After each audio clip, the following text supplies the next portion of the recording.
गुरुजी से कनेक्शन 2016 में हुआ। जा तो 2012 से ही रही थी और गुरुजी ने बहुत कुछ सिखाया है। We were born alone, we will go alone. तो ये जो लाइफ की जर्नी में जो हमें रिश्ते मिलते हैं ना, माँ बाप, भाई बहन, हस्बैंड, बच्चे, इनका सबका एक रोल होता है। और जब हम इस लाइफ की जर्नी से जाते हैं तो सिर्फ गुरुजी होते हैं हमारे साथ।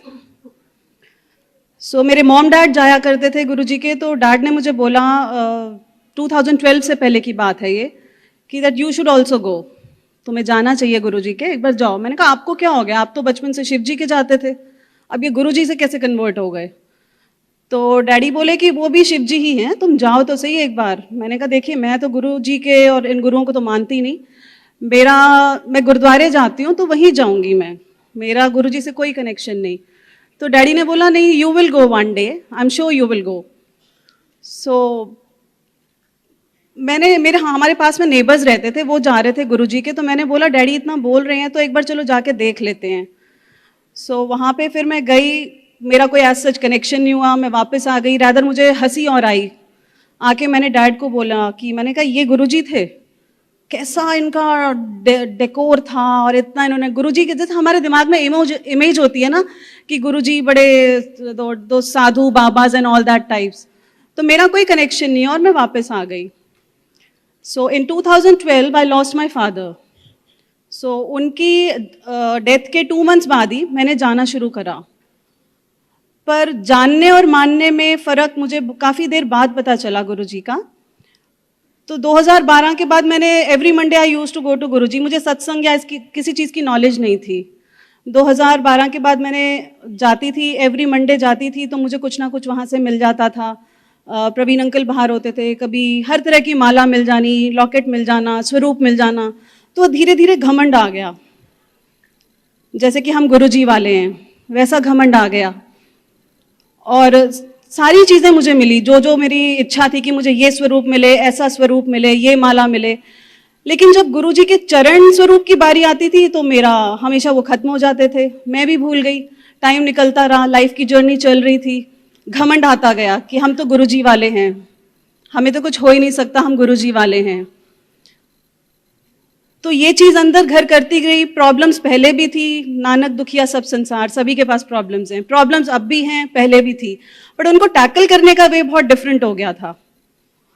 और जो गुरुजी के बहुत क्लोज होते हैं, जो महाशिव के बहुत क्लोज होते हैं, लाइफ की सबसे ज़्यादा हर्डल्स और प्रॉब्लम्स उन्हीं को ही दी जाती हैं। वो ही झेल सकते हैं जिनको दी जाती हैं प्रॉब्लम्स। 2016 अक्टूबर के स्टार्टिंग में मैंने गुरुजी को बोला, मैंने कहा आप तो सबको, कभी किसी को रोटी में दिख जाते हो, कभी ओम में दिख जाते हो, कभी कहाँ दिख जाते हो सपने में। मैंने कहा ना मुझे आप कभी चपाती में दिखते हो, मैं देख देख के थक गई, ना मुझे आप कभी सपने में आते हो। तो अक्टूबर 2016 में गुरुजी मेरे ड्रीम में आए और मुझसे काफ़ी गुस्से में थे वो। I had a long hair, मैं कभी यूजुअली अपने बालों को बांधती नहीं थी, but in that particular dream I was tying my hair. और मैं, गुरुजी एक शिव जी के मंदिर में चल रहे थे, सारी संगत उनके साथ थी। मैं भाग के संगत के बीच में से जाके उनके पैर छूने की कोशिश करती हूँ। वो बहुत स्पीड से चल रहे हैं और मेरे बाल पकड़ के खोल देते हैं जोर से, तो झटक देते हैं गुस्से में, और मेरा सडनली सपना टूट जाता है। और मेरे को लगता है क्यों गुरुजी मुझसे गुस्से में है इतना। मैं भी भूल गई, ठीक है कोई बात नहीं, ड्रीम में तो दिखे, वही घमंड चल रहा था, आए तो सही, दिखे तो सही। सेम अक्टूबर 2016, 22 अक्टूबर नहीं, sorry not 22 October, mid of October, मैं फ्रेंड्स के साथ डांडिया नाइट पे जा रही थी।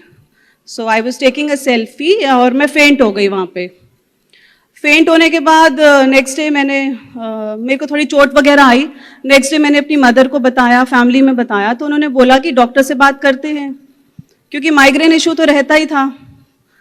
तो डॉक्टर से बात करा, उन्होंने बोला कि आपको MRI कराना पड़ेगा, उसके बाद ही हम बता सकते हैं। मैंने बोला कि MRI तो मैं करा ही नहीं सकती, that is really a tough job. 45 minutes आप मुझे एक मशीन में डाल देंगे और मेरे को कुछ हो ही नहीं सकता ना। मैं मम्मी को बोल रही हूँ भाई मुझे कुछ हो ही नहीं सकता, मैं गुरुजी वाली हूँ। कह रहे तुझे कराना तो पड़ेगा ना। जैसे बोलते हैं कि 90% कर्म गुरुजी ले लेते हैं, 10% तो हमें काटने ही पड़ेंगे। चलो जी, फिर एमआरआई कराया, 45 मिनट्स मशीन में डाल दिया। मैं जय गुरु जी बोलती रही। मैंने कहा कुछ होना तो है नहीं, सारे लोग पागल हुए हुए हैं। सो रिपोर्ट्स आई तो मुझे पारस हॉस्पिटल में डॉक्टर वीएस मेहता के पास भेजा गया, and it was a brain tumour. That was the last stage. I had just 1 month of life, and that was not curable. I had 2% chances of survival, जिसमें बोला गया था कि अगर मैं survive हो भी गई तो right side of the body will be paralytic. It was shocking for everybody, for family, for friends and everybody. But मुझे तब तक भी नहीं लग रहा था कि इतनी बड़ी प्रॉब्लम है. मैं कहा चलो ठीक है, देखी जाएगी जो होगा. मेरे को बिल्कुल भी नहीं फील हो रहा था इतना भी कुछ हो गया है मेरे साथ. सब आसपास रो रहे हैं, प्रेयर्स कर रहे हैं. मैंने कहा क्या हो गया ऐसा. सो उसके बाद तो 3-4 घंटे के एमआरआई हुए. उसके बाद तो पता ही नहीं चला 45 मिनट्स कहाँ गए. तो सर्जरी 22 अक्टूबर को हुई. It started morning and it ended till evening, जिसके अंदर काफ़ी कॉम्प्लिकेशंस रही. सर्जरी से एक दिन पहले रात को 12 बजे के बाद मुझे कुछ खाना नहीं था. तो वन ऑफ माई कलीग, उनको किसी सेवादार ने रात को 11:30 बजे हॉस्पिटल के रूम में, 12 बजे कुछ नहीं खाना था, 11:30 बजे हॉस्पिटल के रूम में मेरे पास गुरुजी के चरण स्वरूप, जल प्रसाद और 2 चपाती में हलवा लिपटा हुआ आ गया. सो वहाँ से मेरी और गुरुजी की जो जर्नी है, घमंड टूटना और जो कनेक्शन गुरुजी से जुड़ा मेरा, वो वहाँ से स्टार्ट हुआ. I was speechless. मतलब आंखों में आंसू थे, कुछ बोला नहीं जा रहा था. और किस तरह मुझे गुरुजी ये मिरेकल दिखा रहे थे कि हॉस्पिटल के रूम में जो चरण स्वरूप में इतने टाइम से जा रही थी, नहीं मिल रहे थे, वो हॉस्पिटल के रूम में मिल गए. सुबह 9 बजे सर्जरी स्टार्ट हुई, शाम को 6 बजे तक चली. ट्यूमर वगैरह रिमूव कर दिया. It was cancerous. आईसीयू में शिफ्ट किया गया. हेड टू टो बॉडी का एक एक पार्ट वायर्स और कैनुलाज में था, और सिर के ऊपर से एक मोटी सी ट्यूब जा रही थी जो ब्लड क्लॉट्स ले रही थी. सो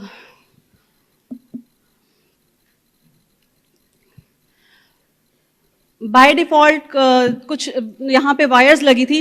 नर्स से कुछ गलत इंजेक्शन लग गया, and where I lost my breath. Trust me Sangat ji, जब आप अपनी सांस जाते देखते हो ना, आई वॉज हाउलिंग. मुंह खुला था, आंखों से आंसू निकल रहे थे. मैं टैप कर रही थी कि मेरी सांस जा चुकी है. उस मोमेंट पे कोई रिश्ता याद नहीं रहता.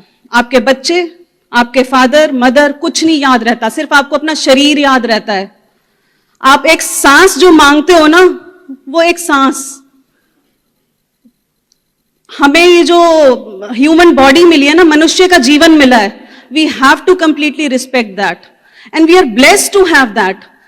हमारा दिल, दिमाग, बॉडी के सारे पार्ट्स काम कर रहे हैं. इससे बड़ी ब्लेसिंग कुछ नहीं हो सकती. आप रोज नया दिन देखते हो, उससे बड़ी ब्लेसिंग कुछ नहीं हो सकती. एंड उस मोमेंट पे जब मैंने अपनी ब्रेथ को लूज किया, जब जाते हुए देखा, दैट पर्टिकुलर मोमेंट, मुझे कुछ नहीं याद आ रहा था कि बाहर मेरे बच्चे खड़े हैं, मेरी कोई वेट कर रहा है. उस टाइम मुझे सांस चाहिए थी. And that made me realize कि life is so beautiful. वहां पे गुरुजी ने बोला कि आप वैल्यू करो अपने ह्यूमन बॉडी को. नहीं वैल्यू तो एक हॉस्पिटल का चक्कर लगाया, नहीं उसके बाद भी अपनी एक उंगली या कुछ काट के देखो, पेन होएगा. अभी पिंच करके देखो, पेन होएगा. उस टाइम जब आपको पेन होएगा ना, तो उस टाइम आपको घर वाले या कोई आपका नियर और डियर नहीं याद आएगा. उस टाइम आपको वो वैल्यू बॉडी की याद आएगी. So respect that. ये बहुत बड़ी ब्लेसिंग है कि हम सब यहाँ बैठे हैं, गुरु परिवार है. इससे बड़ी ब्लेसिंग और क्या चाहिए. आप रोज नया दिन देखते हो. सो उसके बाद थोड़ा ऑक्सीजन वेंटिलेटर्स पे रखा, धीरे धीरे सांस वापस आने लगी. फिर थोड़े दिन बाद रूम में शिफ्ट किया. मुझे किसी फिजियोथेरेपी की जरूरत नहीं पड़ी. मेरे कोई पैरालिटिक भी नहीं हुई. हाँ, इनिशियली मुझे प्रॉब्लम थी, बॉडी के राइट और लेफ्ट पार्ट बहुत डिफरेंट लगता था. मैंने डॉक्टर्स की जान खाती थी कि मुझे क्या हो गया है, राइट और लेफ्ट पार्ट बॉडी का डिफरेंट है. तो then he made me explain. जब किसी का हाथ कट जाता है तो वो उस जगह से उठाने की कोशिश करता है, बट हाथ नहीं है. सेम मेरे साथ हुआ. सो वो लाइफस्टाइल आप अडाप्ट कर लेते हो. जैसे हो आप वैसा लाइफस्टाइल अडाप्ट कर लेते हो। 4-5 दिन बाद डॉक्टर मेहता रूम में आए तो उन्होंने बोला कि देखो राशि तुम बिल्कुल ठीक हो अब। उन्होंने मुझे फ़ोन दिखाया and I had no hair, I was bald. That particular moment I actually broke down.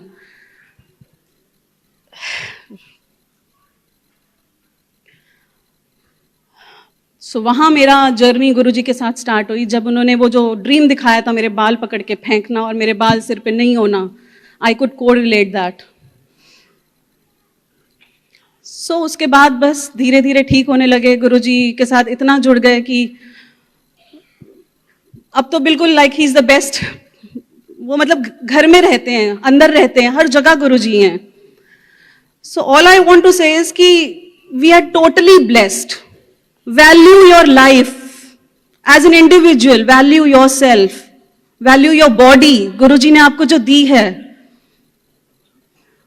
बस ऐसे तो बहुत सारे सत्संग हैं, रोज ही गुरुजी के साथ रहना ही एक सत्संग है, सच का संग।